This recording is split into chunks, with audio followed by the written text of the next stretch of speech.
La TVT au cœur de l'information.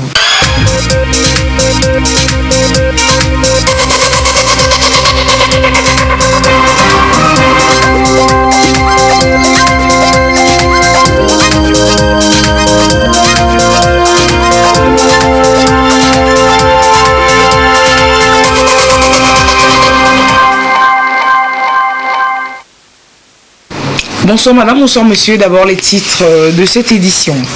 Les acteurs de postes de frontières ont été formés à Lomé sur les principes de mobilité transfrontalière et les procédures douanières. Cela devrait renforcer la fluidité des échanges entre le Togo et ses voisins.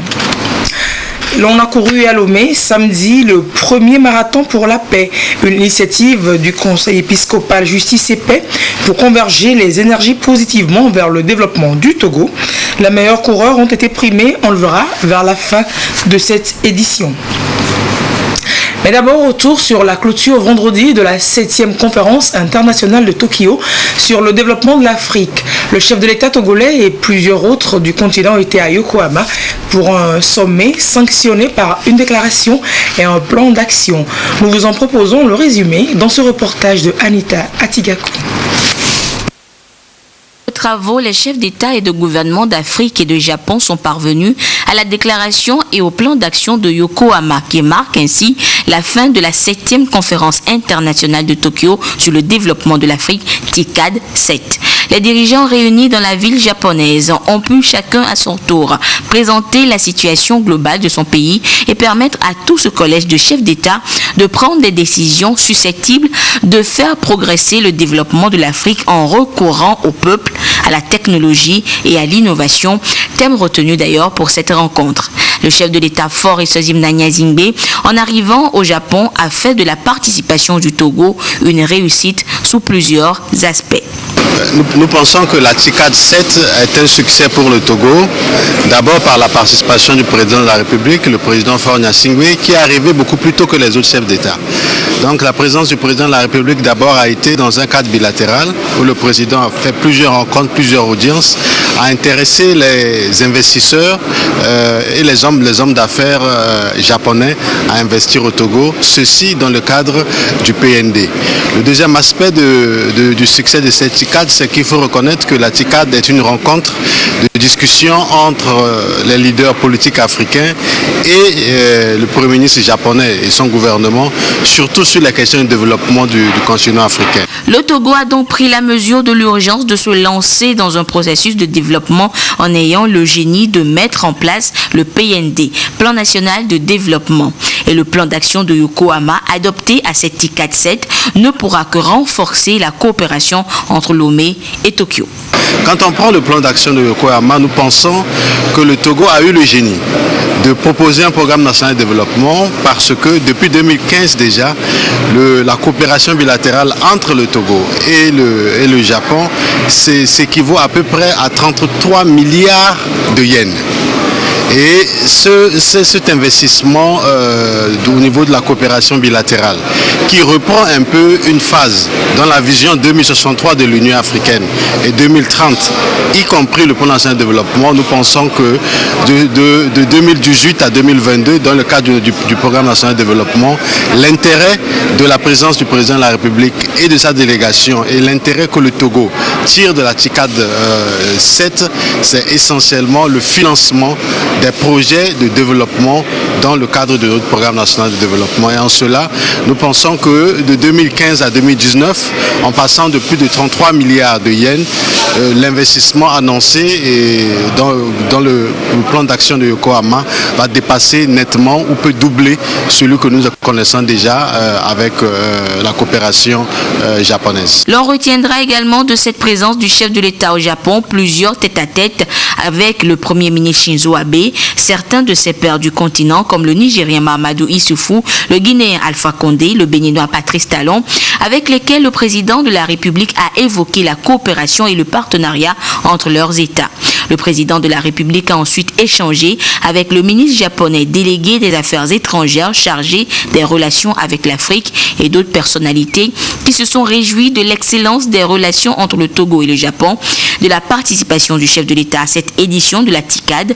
Et les officiels japonais ont également salué la seconde visite du président de la République à Watarisho, ville sinistrée par le tsunami en 2011. Somme toute, la visite du président de la République au Japon a été une réussite eu égard aux rencontres qu'il a eues avec les autorités au plus haut niveau et les investisseurs. La TICAD 7 se referme ainsi et laisse présager de meilleurs lendemains entre l'Afrique et le Japon. Et Fornia Singbe au Japon a échangé, vous l'avez entendu, avec plusieurs personnalités politiques et des investisseurs également. Des rencontres précurseurs de nombreux partenariats bénéfiques pour le Togo. Nous vous proposons d'écouter certaines personnes reçues par le chef de l'État au sortir des audiences. Elles sont au micro de Anita Atigaku. Bon. Oui, c'est bon. Donc une très bonne réunion avec le président pour parler des activités que notre organisation peut entreprendre au Togo. Nous avons parlé du centrale énergie sur lequel nous sommes en train de travailler, une centrale électrique. Nous avons parlé de projets d'irrigation. Nous avons parlé de projets routiers. Donc ce que nous sommes tombés d'accord, c'est que nous allons venir à Lomé d'ici quelques semaines et je viendrai avec 3 ou 4 de mes collègues pour parler des différents produits financiers que nous pouvons apporter sur des projets infrastructures pour le Togo. Donc on se réjouit beaucoup de... Nous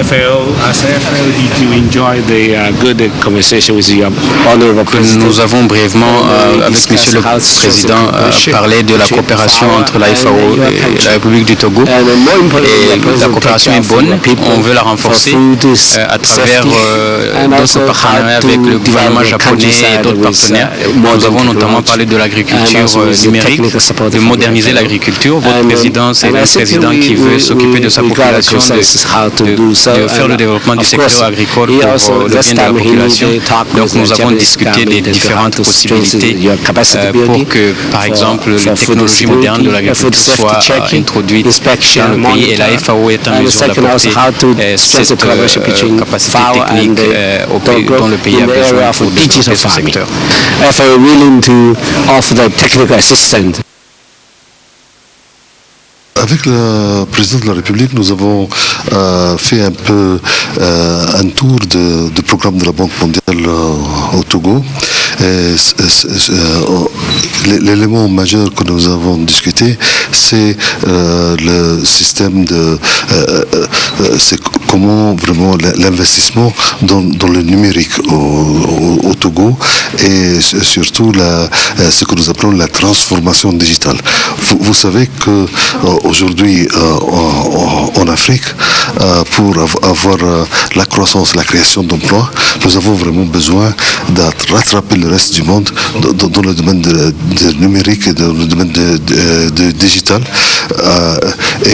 Donc nous avons parlé de différents programmes, de différents projets que la Banque mondiale peut financer dans ce domaine. Et nous avons parlé surtout de projet d'identification numérique. Et en principe, la banque va aider le Togo dans ce domaine. Nous allons financer ces activités. Retour au Togo et cap sur Kara, la cour d'appel de la ville pour la prestation de serment de commissaires et d'officiers de police. Ils sont de la classe 2014 soumis à cet exercice qui les renvoie officiellement à leur fonction. Nestor Mouzou, compte rendu.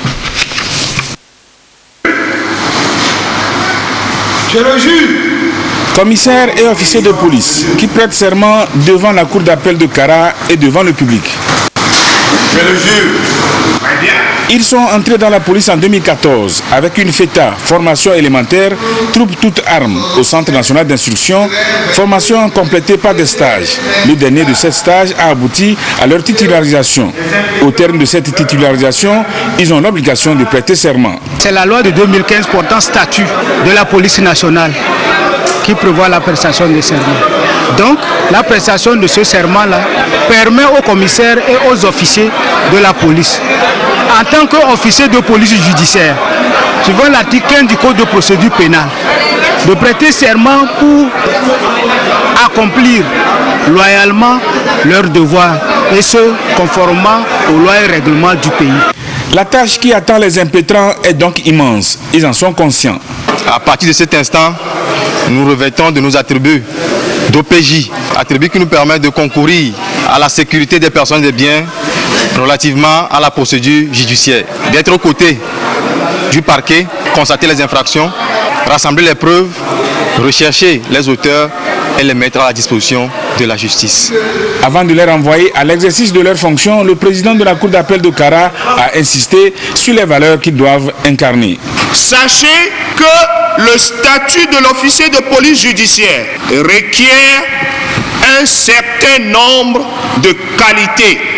Ce qu'il doit rechercher, c'est la vérité. Rien que la vérité. Et seulement la vérité. C'est son credo. Il ne doit pas fonder ses convictions sur les a priori et il ne doit agir selon ses émotions et sentiments personnels.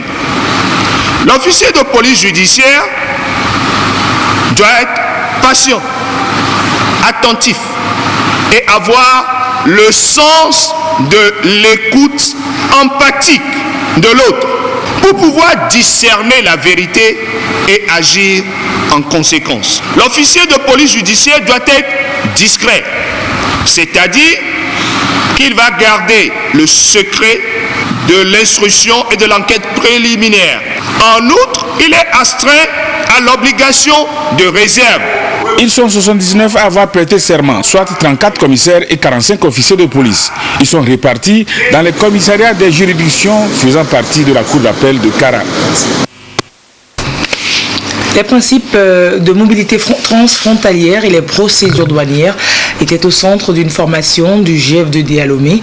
Les acteurs des postes de Kodjoviakopé, frontière avec le Ghana, Sanvi-Kondji, frontière avec le Bénin et Saint-Cassé, frontière avec le Burkina Faso, se sont vus rappeler des dispositions qui devraient garantir la fluidité des échanges entre ces États.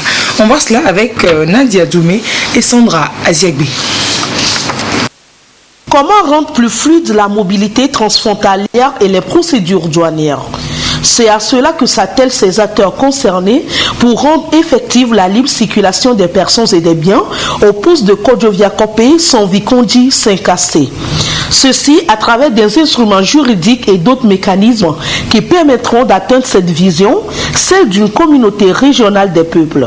Nous voulons travailler avec les acteurs clés qui interviennent sur les frontières pour qu'on puisse sensibiliser les personnes, les riverains, sur le protocole de la libre circulation de la CEDEAO. Nous envisageons de mettre des bureaux de plainte au niveau de ces différentes frontières pour que les riverains puissent signaler les tracasseries, les difficultés qu'ils rencontrent au moment de la traversée. Le défi actuel est d'amener l'État togolais à adopter la carte nationale d'identité biométrique, un document de voyage harmonisé adopté par la CEDEAO afin d'assurer la mobilité de la population togolaise. On a déjà mis beaucoup de progrès, mais le problème c'est la tracasserie routière qui les citoyens avoir pour le passer des frontières de CEDEAO, mise en œuvre le carte biométrique. C'est pour l'améliorer des travaux, aussi renforcer des sécurités à la frontière, parce que tous les gens qui passent la frontière doivent identifier par ce document, par son nationalité. Les tests portant sur la libre circulation des biens et personnes et les échanges sur les procédures douanières vont être revisités. GF2D compte mettre aux 3 postes frontalières du Togo des comités locaux de surveillance pour un meilleur suivi. La nuit de la décentralisation, c'était ce samedi à Lomé, première édition. C'est l'ONG Initiative des Jeunes pour le Développement qui a ainsi eu l'idée de réunir les acteurs de ce processus en cours dans notre pays. Ainsi, élus locaux, décideurs politiques, acteurs de la société civile et le secteur privé en un événement se sont retrouvés pour encourager la participation citoyenne à la bonne gouvernance locale. Le film de la soirée avec Edwige Atakba Bassabi, Guillaume Egbakou et Yasmine Kojia. locaux, partenaires au développement, décideurs politiques, acteurs de la société civile et du secteur privé ont répondu présents à la nuit de la décentralisation. Un concept pour échanger sur la participation citoyenne à une bonne gouvernance locale. Le promoteur entend accompagner le gouvernement togolais pour la réalisation de son plan de développement à la base. Selon lui, il urge donc de soutenir la promotion de l'économie locale à travers la production des outils de gestion modernes afin d'offrir des services de qualité aux populations à la base. Nous allons accompagner les conseils municipaux dans la gestion efficace des affaires locales.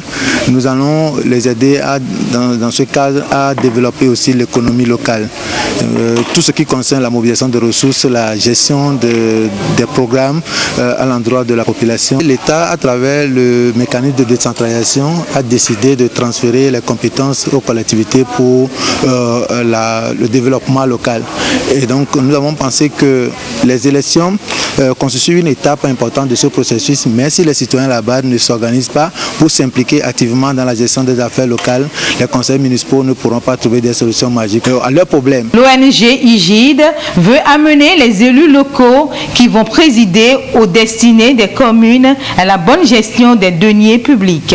Des prix de reconnaissance et d'encouragement ont été remis aux présidents des délégations spéciales des différentes communes du Togo. Et pour mener à bien leur mission, les élus locaux ont d'ailleurs besoin de l'accompagnement de l'ensemble des composantes de la société, voire de l'implication des citoyens dans l'élaboration des normes et des outils de développement local. Et dans la région centrale, les leaders religieux ont été sensibilisés sur la santé de la reproduction, la non-stigmatisation et les droits humains en matière de VIH-Sida. Une session de formation qui s'est déroulée à Sokodé. La rencontre était organisée par le secrétariat permanent du Conseil national de lutte contre le sida et les infections sexuellement transmissibles. Nous vous proposons de suivre le compte-rendu de la cérémonie d'ouverture dans ce reportage de Désiré Aloy. Donner réponse au VIH-Sida pour le reculer, une préoccupation du gouvernement togolais soutenu par ses partenaires, leaders religieux de la région centrale, face au secrétariat national du Conseil national de lutte contre le sida et infections sexuellement transmissibles. Une journée pour les entretenir sur la santé de la reproduction, la non-stigmatisation et les droits humains. Outre des échanges sur les cadres mondiaux et régionaux des droits de l'homme eu égard au VIH, les débats sur les bonnes pratiques et l'implication des leaders religieux en faveur de la protection des droits de l'homme liés au fléau au plan national aussi à l'ordre du jour. Les leaders religieux sont ancrés dans la communauté et par rapport aux fidèles, c'est des gens qui sont du moins très très écoutés et nous pensons que dans la stratégie que nous voulons mettre en place et qui a toujours démarré, il faut mettre beaucoup plus l'accent sur un certain nombre de choses, notamment sur les droits humains. Faire en sorte qu'ils comprennent que la personne qui vit avec le VIH aujourd'hui n'est rien d'autre qu'une personne comme eux autres. Sous cet angle-là, il est normal qu'on puisse impliquer et associer les religieux à participer à la dynamique de la lutte contre le sida pour nous permettre d'éradiquer d'ici 2030 du moins le VIH dans nos communautés. Une dynamique s'opère pour davantage impliquer les leaders religieux, acteurs indispensables qui vont désormais s'investir dans la lutte contre la maladie. Il est de notre devoir de lancer encore l'appel, d'encourager les gens et à se lancer parce que c'est très important.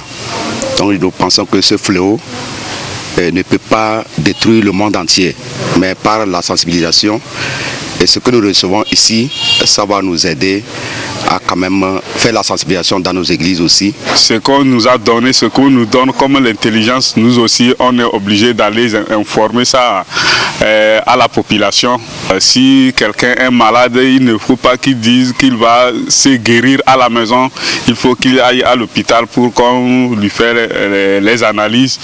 Toutes les régions du pays, en plus de Lomé commune, ciblent de la sensibilisation, une activité annuelle qui démarque pour travailler à susciter une prise de conscience afin de contribuer efficacement à lutter contre le VIH-Sida-IST. De la sécurité sanitaire à la sécurité alimentaire, l'ANSAT est dans sa deuxième phase de constitution de stock de sécurité pour la campagne agricole de l'année écoulée. L'ANSAT régionale de la Kara s'est rendue il y a quelques jours dans les localités de Macédéna et de Baga, dans la préfecture de Doufelgou, pour l'achat du maïs blanc. On fait le point avec Nestor Mouzou.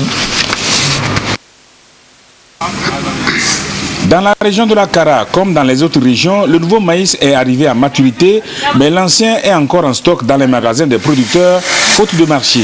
L'espoir de la plupart de ces producteurs repose sur l'Agence nationale de sécurité alimentaire du Togo qui poursuit ses opérations d'achat. L'ANSAT s'est déplacé à Macédéna dans la préfecture de Doufelgou pour un prélèvement de 50 tonnes de maïs d'une valeur de 8 millions de francs CFA auprès de la Société coopérative des paysans associés pour la culture associative. Occasion pour l'ANSAT d'édifier les paysans sur sa nouvelle stratégie axée sur la bancarisation des coopératives. Aujourd'hui, on a senti que le problème de la commercialisation, surtout du maïs, est criard.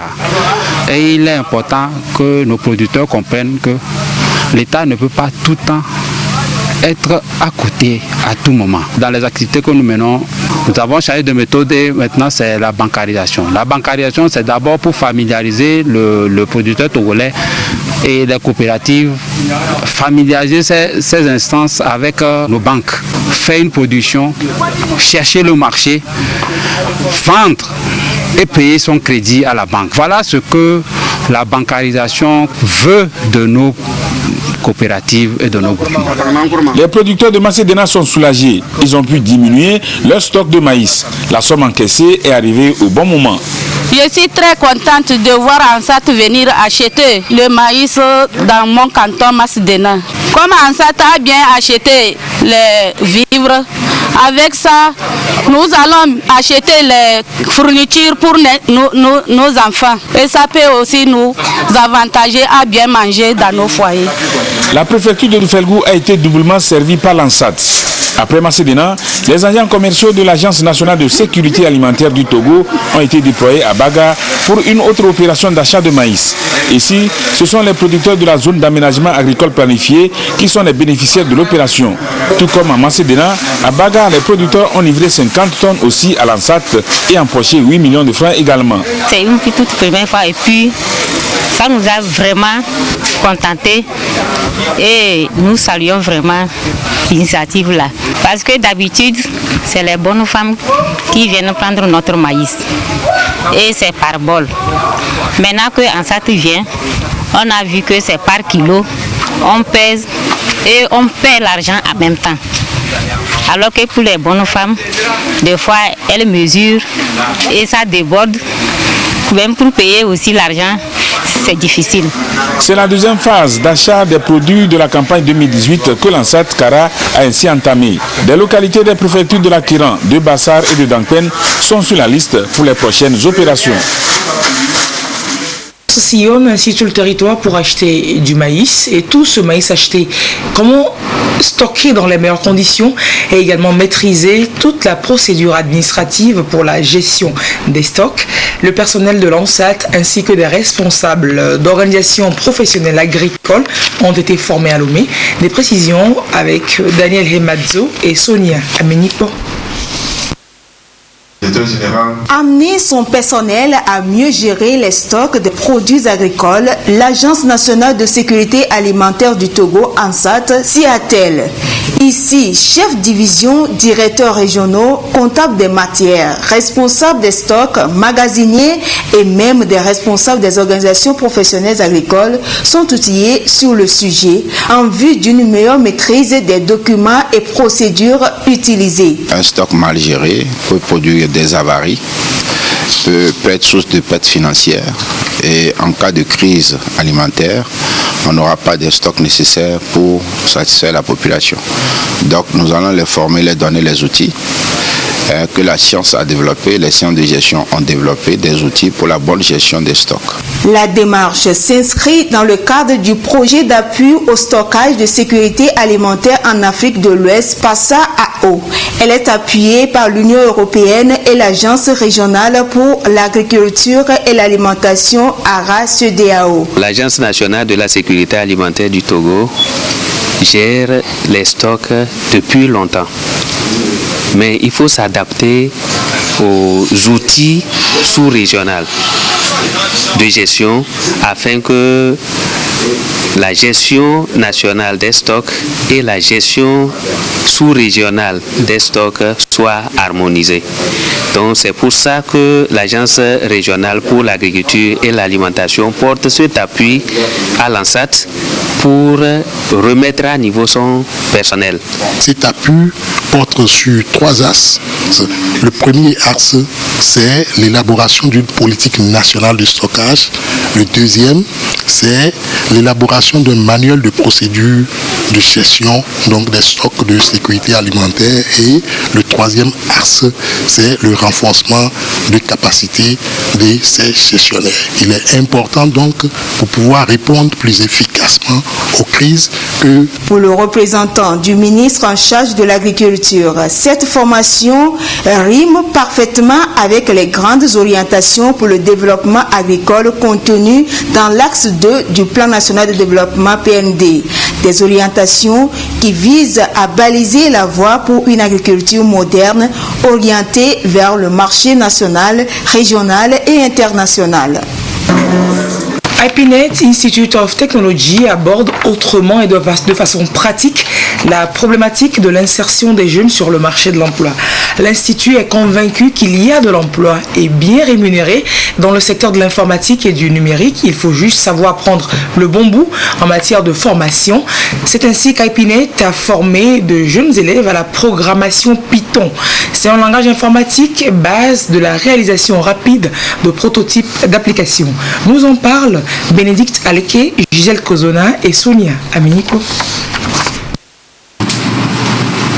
Ils sont une trentaine, ces lauréats du bac 1, série C et D, à être sélectionnés à Lomé pour prendre part à cette formation sur la programmation Python de IPNET Institute of Technology avec l'appui de Togocel. Il s'agit d'un langage informatique qui permettra à ces jeunes dans l'avenir de s'imposer sur le marché de l'emploi. Après mon bac, j'avais dans l'intention de me diriger vers l'économie. Au XXIe siècle, le BIC est l'ordinateur. Donc j'aurais besoin de certaines compétences en informatique pour mieux réussir la filière. Dans la vie courante, nous pouvons programmer tout ce que nous voulons. Donc par exemple en médecine, on peut programmer un programme très intelligent parce que la programmation déjà débute avec l'intelligence artificielle. Donc l'intelligence artificielle, elle nous permettra de développer beaucoup de filières dans le monde. L'école de génie informatique IPNET Institute of Technology veut à travers cette initiative mise sur pied depuis 2013 promouvoir l'excellence dans les établissements scolaires et surtout amener la jeunesse togolaise à s'intéresser au domaine. Nous avons à IPNET institué un prix d'excellence pour le bac 1, série C et D. Les lauréats de ce prix d'excellence bénéficient d'une formation en programmation. C'est une activité qui développe la créativité chez l'apprenant, quel que soit le métier qu'il fera plus tard. Et nous avons identifié 9 cours que nous souhaitons voir nos jeunes suivre avant le bac. Ceux qui ont déjà été formés, beaucoup d'entre eux ont embrassé le métier, ils ont rejoint les métiers, enfin les filières informatiques dans les universités. Assurer un bon avenir à ces jeunes, c'est à cela que participe le réseau de la téléphonie mobile Togocel. Togo Cellulaire est une société citoyenne et donc c'est un devoir pour nous d'aider la jeunesse à se développer. Ce sont les abonnés de Togo Cellulaire et les futurs cadres de Togo Cellulaire. Les séries qui sont en train d'embrasser, nous au niveau de Togo Cellulaire, on a besoin des compétences nationales, des ingénieurs en télécommunication, des ingénieurs en informatique et tout ça nous intéresse. Aujourd'hui, on veut toujours que les enfants, quel que soit le domaine qu'ils embrassent, qu'ils soient meilleurs, ils soient compétents.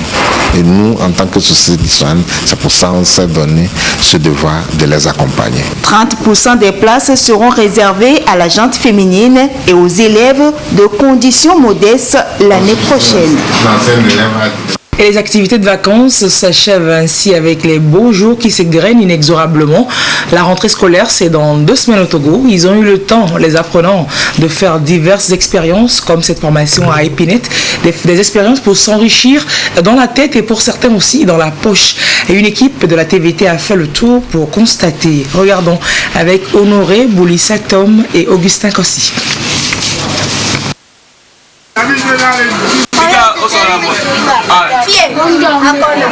Manette aux mains, regard fixé à l'écran. Godwin est en vacances. Il s'adonne à cœur joie à sa distraction favorite.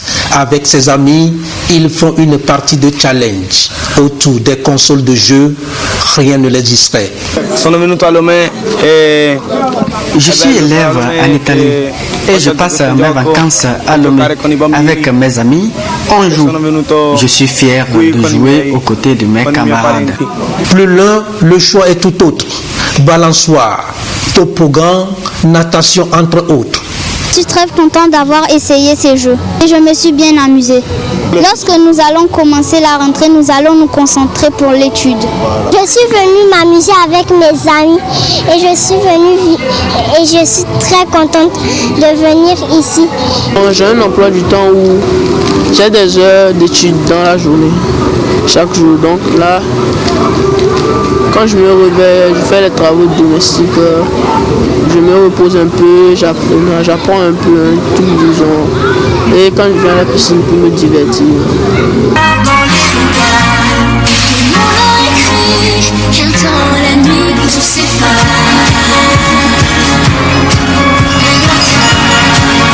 Des moments importants compris par les parents.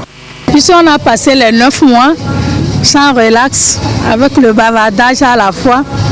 Donc pendant ces vacances-là, moi j'ai préféré amener mes enfants ici pour qu'ils se reposent mieux.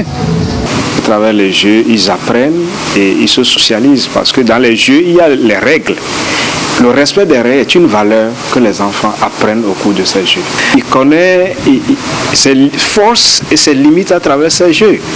Et dans la société, il est important que chacun connaisse ses forces et limites. Et si les jeux participent fondamentalement au développement des enfants, tout game n'est pas utile. Les risques sont généralement liés aux jeux violents. Il y a certains jeux qui sont très violents, qui ne sont pas conseillés aux enfants. Par exemple, puisque les enfants apprennent par imitation, donc, ou bien suivant des jeux violents, les enfants vont développer plus tard de l'agressivité. Quand je prends le cas des jeux vidéo, il y a des enfants qui ont développé de l'addiction des jeux. Quand ça arrive à cette phase-là, c'est très mauvais pour les enfants. Les enfants quittent carrément l'emprise familiale. Ils ne reçoivent plus l'éducation familiale qui est très, très, très fondamentale pour son développement. Donc, on ne va pas leur interdire de jouer, mais on va seulement réglementer. Ils vont jouer, mais ils vont faire aussi d'autres choses. Ils vont apprendre la leçon, ils vont faire des travaux domestiques. Parce que l'éducation d'un enfant, c'est un tout. Les révisions pendant les vacances peuvent être aussi bénéfiques pour les enfants. Mais elles ne sont vraiment pas profitables aux élèves vacanciers quand les parents leur forcent la main. Maintenir les neurones sous tension est le rôle des devoirs de vacances. Ils ne doivent jamais devenir synonymes de stress. Qui ne s'arrêtent pas forcément avec la fin des vacances, mais qui sont mieux planifiés, mieux organisés de concert avec les études. Les valeurs de paix et de civisme responsable étaient au cœur de la première édition du marathon pour la paix couru samedi à Lomé, une compétition organisée par le Conseil épiscopal Justice et Paix Togo dans le but de contribuer à l'épanouissement de la jeunesse togolaise et au développement du pays. Et les meilleurs compétiteurs ont été primés pour leur performance. Reportage Gérard Lagoudjou. Un marathon pour promouvoir la paix et le civisme responsable chez la jeunesse togolaise. Les participants ont 5 km à parcourir à travers quelques grandes artères de Lomé. Une compétition dotée de trophées mis en jeu pour les meilleurs athlètes. Parti du collège protestant, le marathon a pour point de chute la paroisse Saint-Martyr de l'Ouganda. Ici, c'est Étienne Yaoubati qui a occupé la première place avec une performance de 14 minutes 10 secondes. Je fais bien les descentes et ça a beaucoup joué. Et je ne minimise pas mes coureurs. Ils ont été une bonne concurrence pour moi et ça m'a motivé à aller plus vite. Pour les filles, 3 km sont retenus pour chuter au même point que les garçons. À l'issue de leur course, c'est Florence Akoucha qui s'en sort avec un record de 13 minutes 48 secondes. J'ai commencé la course doucement. Dans quelques minutes, j'ai commencé par accélérer. On est ensemble. Dans quelques minutes, j'ai dépassé. Je suis très content de cette course. Les 5 meilleures places de chaque genre sont reparties avec des prix. Trophées, enveloppes financières, attestations et t-shirts. Des prix d'encouragement ont été également remis à tous les participants à cette première édition du Marathon pour la paix. Je félicite d'ores et déjà la commission épiscopale justice et paix. Arrivé chez nous, il faudra qu'on parle à nos amis sur les règles de la non-violence et ce que ça donne pour fonder un avenir sur de bonnes bases. Il faut la paix et ça doit commencer par nous les jeunes et par nos activités, nos différentes manières de faire. Selon le Conseil épiscopal Justice et Paix Togo, le bilan de cette compétition est satisfaisant.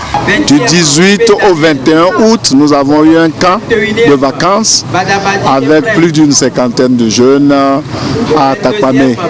Et nous avons organisé ce marathon d'une part pour les occuper, pour qu'il n'y ait pas de distraction inutile.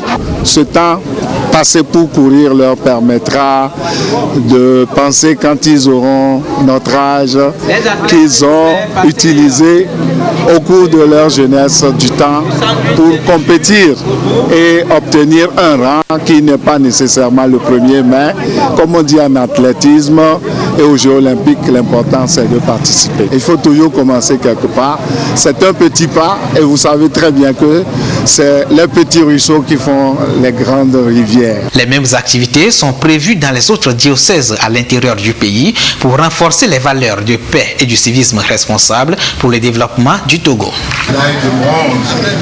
Donc cultivé partout et tous les jours. Et c'est sur cette note qu'on achève cette édition. Merci de l'avoir suivi. À 22h30, vous serez en compagnie de Ekwe Salah. À très bientôt sur les antennes de la télévision togolaise. Au revoir.